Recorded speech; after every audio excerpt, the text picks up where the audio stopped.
everybody. This is Brian and Lisa Hope with Hopes for Marriage. We're glad you're here today. Let's get groovy. Here we go. That's hilarious. You should do that. Well, as you may know, we own a dog named Dakota, who just perked up a little bit because I said his name. And we've watched a lot of videos on dog training, owner training. We all need them. We all need them. And one of the things we have learned and witnessed is how often a dog who does know his or her name will actually run away when called. Why would it do that? Well, because the sound of that name is always said with frustration when they're running away or they're doing something naughty. Dakota! Bark out their name and you wonder, well, why do they keep running away? Because they've made an association in their dog brain that when I hear my name, that means I'm in trouble and things are bad and they're angry. I better get away. And I'm not going near them. That is such a great example of the primitive brain response of what Dakota hears when we're frustrated is that tone of voice. It isn't his name. When we say Dakota, he is right there. Loves In fact, it. he's probably going to come right now. So that is such a great example of something that we experience too as people. Like it or not, we have primitive brain responses to how things are being said. And today we're going to take a look at that and talk about how we can leverage our tone of voice for the kind of outcome that we desire with our spouse. So we are Lisa and Brian Hope, and with a lot of years as a mental health therapist, And a lot of years as a pastor, and even more years being married, we have hopes for your marriage. here we go.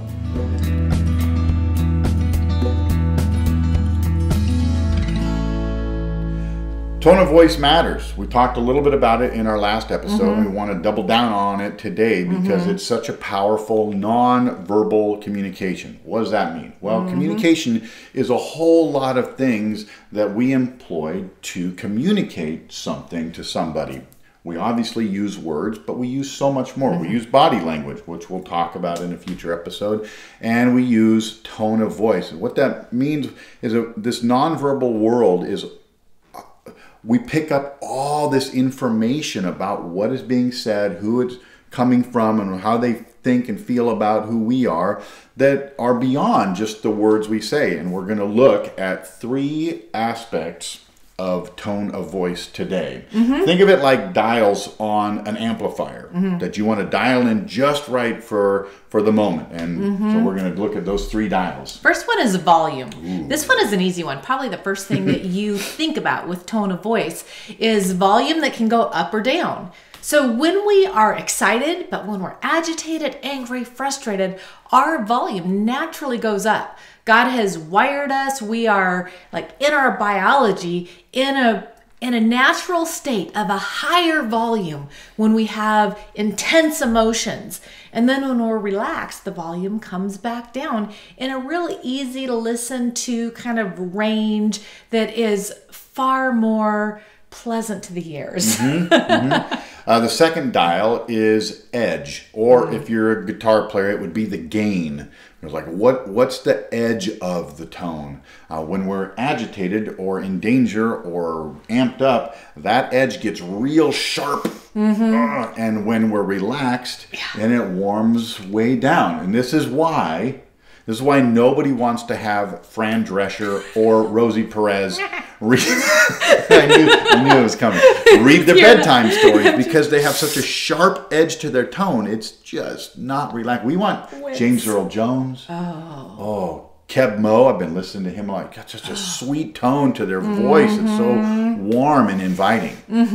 The third one is rate of speech, and that's tone. So when, again, we've got intense emotions, oftentimes agitated, anxious, we speak way faster. It's actually one of the reasons once we turn this on to start recording, just that anxiety comes up a little bit and we tend to talk too fast. And so I have to remind myself. We tend to talk too fast. We have to slow down into a range that's a little easier to listen to. Yeah. So when we're relaxed, we're able to relax into a rate that invites other people to be relaxed into that same kind of environment. Yeah. And we want to be clear. These dials, the extremes of each dial, are not good or bad. It's just the reality of how we were made.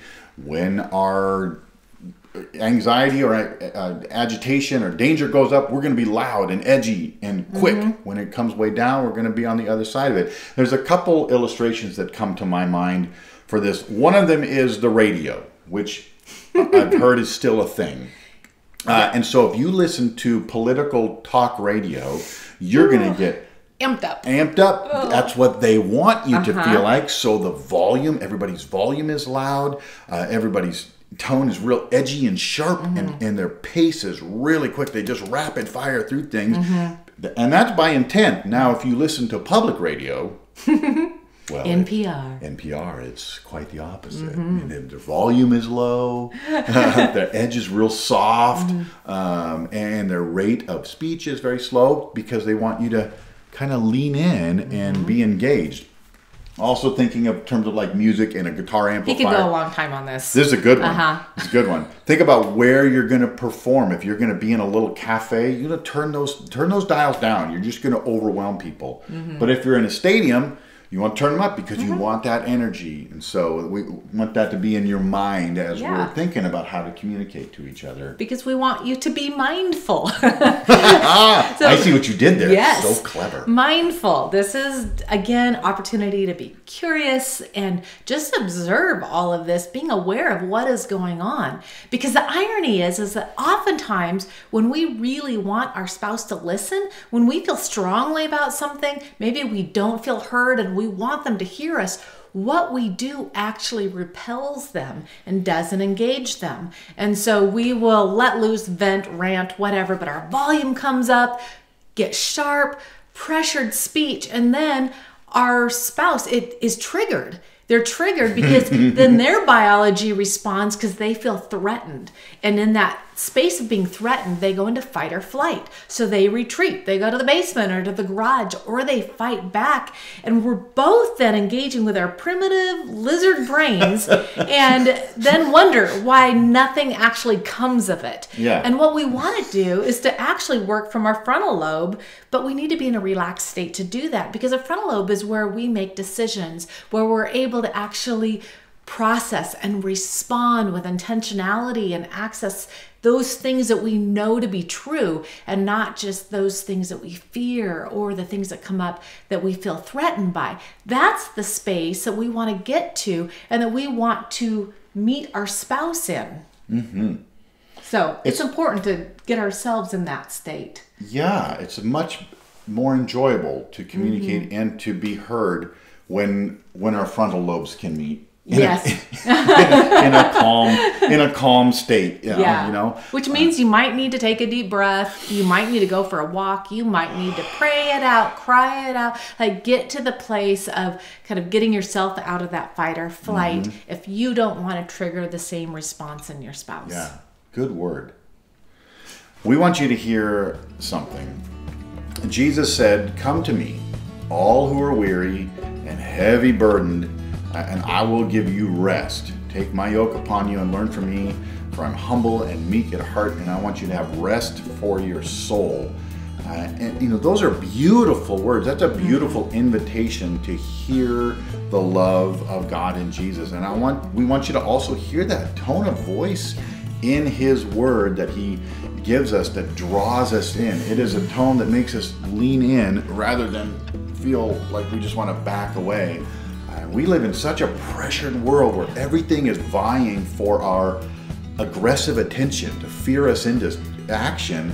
And those aren't the rules of God's loving kingdom. The rules of His kingdom are rest and be heard and hear the goodness of His love. And we want you to receive that from the Lord and have that to give, that you can be at rest in your soul and then be at a place to really hear and communicate to your spouse. Those are our hopes for your marriage. We hope you have a great day. We'll see you next time.